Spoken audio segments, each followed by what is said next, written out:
ప్రభువును రక్షకుడైనటువంటి యేసుక్రీస్తు నామమున మీ అందరికీ మా హృదయపూర్వక వందనాలు తెలియచేయచ్చు. ప్రతిదినం మీతో గడుపుటకు దేవుడు నాకు ఇచ్చిన ఈ భాగ్యమును బట్టి దేవునికి స్తుతులు స్తోత్రాలు చెల్లిస్తూ, అలాగే ప్రతిదినం ఈ మాటలను దేవునిచే అందించబడుచున్నటువంటి ఒక శ్రేష్టమైన వర్తమానములను మీరు ఎంతో ఆసక్తితో ప్రతిదినం వినుటకు ఆసక్తిని చూపిస్తున్నందుకు మీ అందరికీ నా హృదయపూర్వక వందనాలు తెలియచేయుచున్నాను. మరి మనము ఈ యొక్క వారమంతా కూడా దేవుని సన్నిధి అనేటువంటి అంశం మీద మనము ధ్యానిస్తూ ఉన్నాం. ఎందుకు దేవుని సన్నిధిలో మనం ఉండాలి అంటే, దేవుని సన్నిధిలో ఉన్నటువంటి ఆ సంతోషము, ఆయన సన్నిధిలో ఉన్నటువంటి ఆ యొక్క శ్రేష్టమైనటువంటి జీవితము మనము కలిగుండుటకై ఆయన సన్నిధిని మనము సమీపించాలి. ఎప్పుడైతే ఆయన సన్నిధిలో మనము గడుపుతామో నిందారహితులముగాను చెడుతనమును విసర్జించి పరిపూర్ణులుగా అవడమే కాకుండా ఆయన సన్నిధిలో ఉన్నటువంటి ఆ చక్కని ఆ సంపూర్ణమైనటువంటి సంతోషముతో మన జీవితాలు నింపబడతాయి. మరి సంపూర్ణమైన సంతోషము కలిగి ఉన్నటువంటి మన జీవితంలో అనేకమైన శోధనలు, అనేకమైన వ్యతిరేకతలు, అనేకమైన ఇబ్బందులు మనల్ని ఎదుర్కొంటూ ఉంటాయి. మనం అనుకుంటాం, అయ్యో నేను ప్రతి ఆదివారం మందిరానికి వెళుతున్నాను, ప్రతి ఆదివారం ఆయన సన్నిధిలో ఉంటున్నాను, నాకేమిటి ఈ శోధన, నాకేమిటి ఈ కష్టం అని మనం అనుకుంటాం. మంచిదే. అయితే ఇక్కడ మనం ఒకటి గుర్తించాలి. ఎందుకంటే ప్రతి శోధనలో, ప్రతి వేదనలో మనము దేవుని సన్నిధిలో గడుపుతున్నప్పుడు మనకు కలిగేటువంటి ఒక గొప్ప జీవితం ఏమిటంటే, ఆయన సన్నిధి మనకు తోడుగా వచ్చింది. దేవునికి స్తోత్రం, హల్లెలూయా. అందుకే నిర్గమకాండ 33వ అధ్యాయము 14వ వచనములో చూసినట్లయితే, అందుకు ఆయన నా సన్నిధి నీకు తోడుగా వచ్చును, నా సన్నిధి నీకు తోడుగా వచ్చును.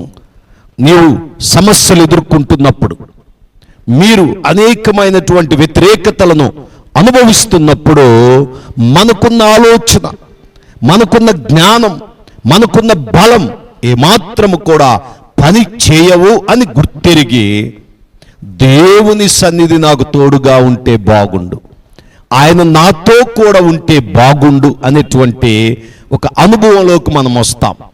ఎందుకంటే ఇశ్రాయేలీలు ఐగుప్తును విడిచి మరి కానానుకు ప్రయాణమైనప్పుడు వారి ఎదుట ఎన్నో వ్యతిరేకతలు, ఎన్నో ఆటంకములు ఉంటున్నప్పటికీ దేవుడు వారిని విడిచిపెట్టలేదు, దేవుడు వారిని మర్చిపోలేదు.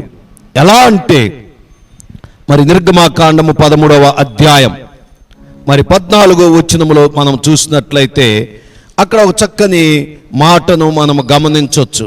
నిర్గమకాండం 13వ అధ్యాయము 21వ వచనము నుండి, వారు పగలు రాత్రి ప్రయాణము చేయునట్లుగా యెహోవా త్రోవలో వారిని నడిపించుటకై పగటి వేళ మేఘ స్తంభములోను వారికి వెలుగిచ్చుటకు రాత్రివేళ అగ్ని స్తంభములోను ఉండి వారికి ముందుగా నడుచుచూ వచ్చెను, వారికి ముందుగా నడుచుచూ వచ్చెను. ఆయన పగటి వేళ మేఘ స్తంభమునైనను రాత్రివేళ అగ్ని స్తంభమునైనను ప్రజల ఎదుట నుండి తొలగింపలేదు. గమనించండి, మన జీవితంలో అనేకమైన చీకటి శక్తులు, మన జీవితంలో అనేకమైనటువంటి ఆటంకములు మనలను తొందర పెట్టుచున్నప్పుడు, మనము దేవుని సన్నిధిలో గడుపుతున్నప్పుడు, మనము దేవునితో ఉంటున్నప్పుడు, దేవుడు మన పక్షాన తాను చేయగలిగిన కార్యాలు తప్పకుండా జరిగిస్తాడు. నువ్వు చేయాల్సింది ఒకటే, ఇదిగో ఆయన సన్నిధిని సమీపించడం, ఆయన్ని ఆరాధించడం. ఆయన మహింపరుస్తున్నప్పుడు, ఆయనను మనం ఎక్కువగా ధ్యానిస్తూ ఆరాధిస్తున్నప్పుడు దేవుడు మన పట్ల చేసే గొప్ప కార్యాలు మనము ఊహించలేని.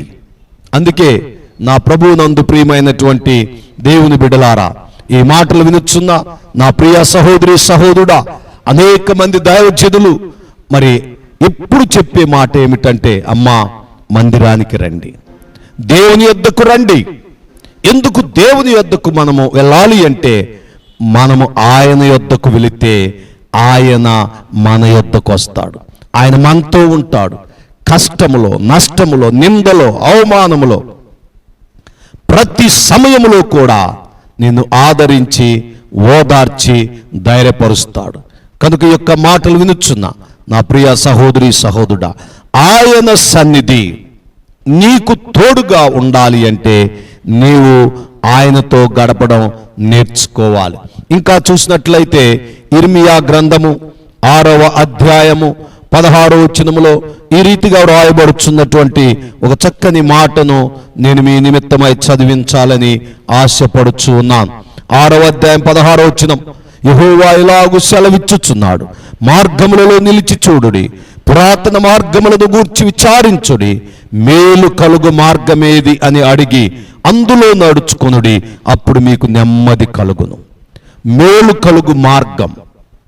నువ్వెప్పుడైతే దేవుని సన్నిధిలో గడుపుతావో, నువ్వెప్పుడైతే దేవుని ఆరాధిస్తూ స్తుతిస్తూ ఉంటావో, ఆయన నిన్ను మేలు కలుగు మార్గంలో నడిపిస్తాడు.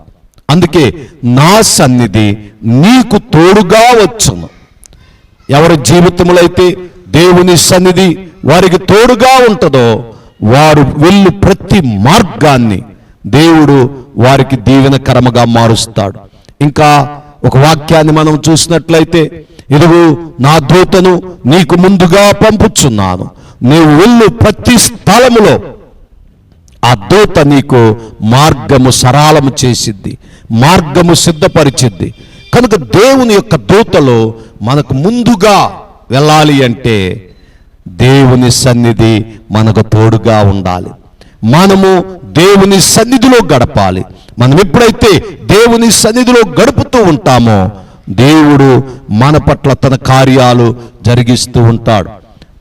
మత్తయి సువార్త 11వ అధ్యాయము 28వ వచనములో ఒక వాక్య భాగాన్ని మనము చదువుకుందాం. మత్తయి సువార్త 11:28 వచనం, ప్రయాసపడి భారం మోయుచున్న సమస్త జనులారా నా యొద్దకు రండి, నేను మీకు విశ్రాంతి కలగజేతును. ఈరోజు ప్రతి వ్యక్తి కూడా ప్రయాసపడుతున్నాడు, ఎన్నో భారాలు మోస్తూ ఉన్నాడు. అయితే వారికి కావలసినటువంటి పీస్ ఆఫ్ మైండ్, మనశ్శాంతి లేక మనుషులు అనేకమైనటువంటి వేదనలు చెందుతున్నారు, బాధలు ఎదుర్కొంటున్నటువంటి ఈ దినాలలో దేవుని వాక్యం చెప్పుచున్నది, ప్రయాసపడి భారం మోయిచున్న సమస్త జనులారా నా యొద్దకు రండి, నేను మీకు విశ్రాంతిని కలుగజేతును. దేవుడు మనకు విశ్రాంతినిచ్చే దేవుడు, నెమ్మదినిచ్చే దేవుడు, అలాగే మన బాధలన్నిటినీ తొలగించే దేవుడు. అలాగే 28వ అధ్యాయం మత్తయి సువార్త 28వ అధ్యాయం 20వ వచనములో కూడా ఈ రీతిగా వ్రాయబడుచు ఉన్నది. 28వ అధ్యాయము 20వ వచనం చూసినట్లయితే, నేను మీకు ఏ ఏ సంగతులు ఆజ్ఞాపించితినో వాటన్నిటినీ గైకొనవలనని వారికి బోధించుడి, ఇదిగో నేను యుగ సమాప్తి వరకు సదాకాలము మీతో కూడా ఉన్నానని వారితో చెప్పాను. సదాకాలము మనతో కూడా ఉన్న దేవుడు. అందుకే దేవుని సన్నిధిలో మనము గడపాలి. దేవుని సన్నిధిని మనము ఎప్పుడైతే ఆశ్రయిస్తామో, దేవుడు మనకు కోటగా, కొండగా, ఒక దుర్గముగా ఉండి ఆయన ప్రతి విషయంలో కూడా మనల్ని కాచి కాపాడతాడని దేవుని సేవకునిగా తెలియపరుస్తూ, దేవుడు తన మాటలు మన దీవించి ఆశీర్వదించును గాక. ఆమేన్.